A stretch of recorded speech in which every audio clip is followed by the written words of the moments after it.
புரட்சித் தலைவர் எம்ஜிஆர் அவர்களை பற்றி கவிஞர் வைரமுத்து அவர்கள் கூறியதை தற்பொழுது காண்போம். நன்றி மறவாத நல்ல மனம் போதும், என்றும் அதுவே என் மூலதனம் ஆகும் என்று பாடியவர் புரட்சித் தலைவர் எம்ஜிஆர் அவர்கள். அவர் இறந்து பல ஆண்டுகள் கடந்தும் அவரது பெயர் மந்திரமாக உச்சரிக்கப்படுகின்ற பெருமை எம்ஜிஆரை தவிர வேறு யாருக்கும் நிகழ்ந்ததில்லை. ஒரு சமூகமானது ஒருவர் இறந்த 7 நாட்கள் வரையோ அல்லது 3 மாதங்கள் வரையோ அவரை நினைத்திருக்கலாம். அடுத்த ஆண்டு நினைவு தினத்தன்று நினைப்பது என்பது கூட அரிதுதான். ஆனால் ஒரு மனிதன் மறைந்து பல ஆண்டுகள் கடந்தும் அதே உணர்ச்சியோடும் எழுச்சியோடும் அவரது பெயர் திகழ்கிறது என்றால் இந்த சமூகம் கற்றுக்கொள்வதற்கு எம்ஜிஆரிடம் ஏதோ இருக்கிறது. ஒரு மனிதனின் பெயர் மீண்டும் மீண்டும் சொல்லப்பட்டால் அவர் சமூகத்தில் இன்னும் பயன்பாட்டில் இருக்கிறார் என்று அர்த்தம். பயன்படாத ஒன்றை சமூகம் தன் தோளில் சுமக்காது. பயன்படாத ஒன்றுக்கு மகுடம் சூட்டாது. பயன்பாடு இருப்பதால் தான் எம்ஜிஆர் அவர்களை இத்தனை பேர் கொண்டாடி கொண்டிருக்கிறார்கள். இளைஞர்களும் கல்லூரி மாணவர்களும் எம்ஜிஆர் அவர்களின் வாழ்வில் கற்றுக்கொள்வதற்கு மிகப்பெரிய பாடங்கள் பல உண்டு.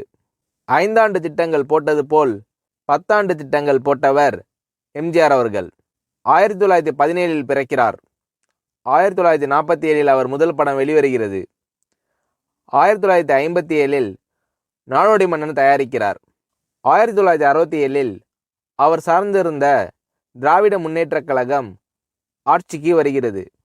1977 அவரே ஆட்சிக்கு வருகிறார்.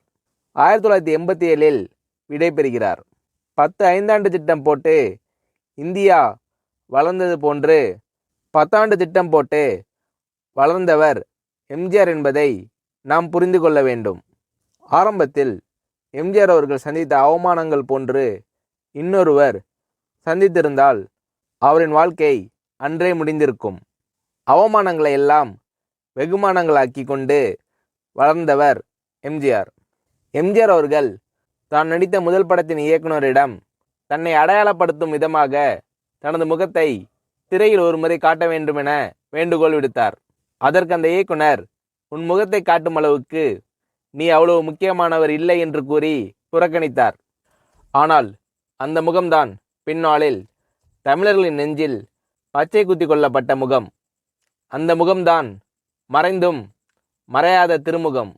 அன்று ஒரு இயக்குனரால் நிராகரிக்கப்பட்ட முகம் தமிழர்களை கவர்ந்த திருமுகம் என்று முத்திரை பதிக்க வைத்தது எம்ஜிஆரின் ஆற்றல். ஒருமுறை பேரறிஞர் அண்ணாவிடம் கேட்டார் எம்ஜிஆர் அவர்கள். அண்ணா, தேர்தல் நிதிக்காக நான் எவ்வளவு வழங்க வேண்டும் என்றார் எம்ஜிஆர். அதற்கு அண்ணா அவர்கள், நிதி எல்லாம் வேண்டாம், உன் தங்க முகத்தை ஒருமுறை தமிழனுக்கு காட்டிவிட்டு வா, அது போதும் எனக்கு, நிதியை விட அது பெரிது என்று கூறினார் அண்ணா அவர்கள். 3ஆம் வகுப்பை தாண்டாத ஒரு மனிதன் தமிழ்நாட்டில் தமிழுக்கு பல்கலைக்கழகத்தை உருவாக்கினார். உலக அளவில் தமிழர்கள் பொறியியல் வல்லுநர்களாக திகழ்கிறார்கள் என்றால் எம்ஜிஆர் அவர்கள் உருவாக்கிய கல்வி திட்டம்தான் என்பதை நாம் ஒருபோதும் மறந்துவிடக்கூடாது. நாடோடி மன்னன் படத்தை நான் 7 வயதில் பார்த்தேன். இன்று வரை பார்த்து கொண்டிருக்கிறேன்.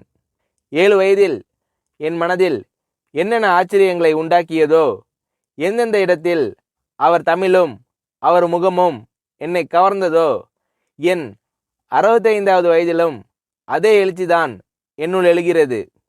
இது எம்ஜிஆர் படங்களுக்கு மட்டுமே உள்ள சிறப்பு என்று நான் நினைக்கிறேன். மற்றொரு விஷயம், சிறுவயதில் சாப்பிட்டாயா என கேட்பதற்கு யாரும் இல்லாத அவலை நிலையை கடந்து வந்தவர் எம்ஜிஆர். அதனால்தான் தன்னை சந்திக்க வரும் அனைவரிடத்திலும் அவர் கேட்கும் முதல் கேள்வி சாப்பிட்டீர்களா என்பதுதான். அது மட்டுமல்ல, மதிய உணவு திட்டத்தை முழுமைப்படுத்தியவர் எம்ஜிஆர். அவரின் புகழ் ஒருபோதும் மறையாது. ஏனென்றால் அவரால் பயன்பெற்றவர்கள் இன்னும் இருக்கிறார்கள். அவரால் பயன்பெறப் போகிறவர்களும் இன்னும் இருக்கிறார்கள். 1987 எம்ஜிஆர் அவர்கள் மறைந்தபோது ராஜாஜி அரங்கில் இரங்கல் கூட்டம் நடந்தது. திரையுலகம் சார்பில் நடந்த அந்த கூட்டத்தில் என்னை பேச அழைத்தார்கள். அப்போது நான் பேசிய வாசகங்கள் இப்போதும் பொருந்துகிறது. இரங்கல் கூட்டத்தில் பேச எனக்கு உரிமை இருக்கிறது. ஏனென்றால் எம்ஜிஆர் அவர்களின் திருவுடல் சந்தன பேழையில் இறக்கப்பட்ட போது அந்த சந்தன பேழையின் மீது மண் தள்ளிய சிலரில் நானும் ஒருவன். சென்னைக்கு வந்ததில் இவ்வளோ பெரிய பேரு எனக்கு கிட்டியதா என்று நான் கலங்கி பெருமைப்பட்டேன். அந்த கூட்டத்தில் ஒரே ஒரு சூரியன்தான், ஒரே ஒரு சந்திரன்தான், அதேபோல் ஒரே ஒரு எம்ஜிஆர் தான், அவருக்கு ஈடு இணை எதுவும் கிடையாது என்று சொன்னேன். 1980 தான் நான் பாட்டெழுத வந்தேன். அந்த சமயம் எம்ஜிஆர் அவர்கள் தமிழகத்தின் முதலமைச்சராகிவிட்டார். அதனால் எம்ஜிஆர் அவர்களின் திரைப்படங்களில் பாடல்கள் எழுதக்கூடிய வாய்ப்பு எனக்கு கிடைக்கவில்லை. அவருக்காக நான் எழுதிய பாடல் அவருக்கான இரங்கல் பாடல்தான். அந்த பாடலில் பூமியை தோண்டிதானே தங்கத்தை எடுப்பார்கள், ஆனால் இன்று அந்த பூமியை தோண்டி ஒரு தங்கத்தை புதைக்கிறோமே என்று எழுதினேன். அதன் பிறகு கிழக்கு ஆப்பிரிக்காவில் ராஜு என்ற படத்தில் எம்ஜிஆருக்காக இல்லாமல் எம்ஜிஆர் அவர்களை பற்றி பாடல் எழுத வேண்டுமென கேட்டுக்கொண்டார் வெல்லிஸ் வேந்தர் கணேஷ். உடனே கணேஷ் அவர்களிடம் சொன்னேன், எம்ஜிஆர் அவர்கள் தராத வாய்ப்பை நீங்கள் எனக்கு கொடுத்திருக்கிறீர்கள் என்று சொல்லி பாடலை எழுதி கொடுத்தேன். அந்த பாடலை அவருக்கு நாங்கள் காணிக்கையாக செலுத்துகிறோம். நான் கலைஞர் கருணாநிதி அவர்களிடம் ஒரு கேள்வி கேட்டேன்.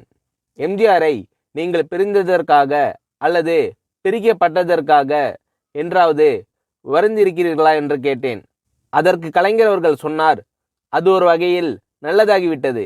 ஏனெனில் எம்ஜிஆர் அவர்கள் மட்டும் பிரிந்து இன்னொரு இயக்கம் கண்டிராவிட்டால் திராவிட இயக்கம் இருக்க வேண்டிய இடத்தில் ஒரு தேசிய இயக்கம் வந்து ஆட்கொண்டிருக்கும். அந்த இடைவேளை உண்டாகியிருந்தால் திராவிட இயக்கத்திற்கு எதிரான இயக்கம் தமிழ்நாட்டில் வேரூன்றி இருந்திருக்கும். எம்ஜிஆர் அவர்களை பிரிந்து அல்லது பிரிக்கப்பட்டு வேறு இயக்கம் உருவாகியதால் அந்த இடத்தில் திராவிட இயக்கமே வளர்க்கப்பட்டது.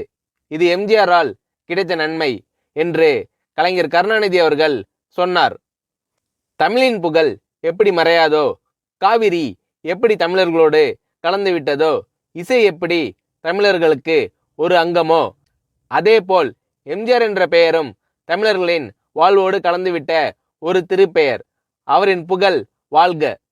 எம்ஜிஆர் அவர்களது நல்லொழுக்கமும் நல்லெண்ணமும் நற்செயலும் பின்பற்றத்தக்கவை. எம்ஜிஆர் அவர்களின் பலத்தை மட்டுமே நான் கண்டிருக்கிறேன்.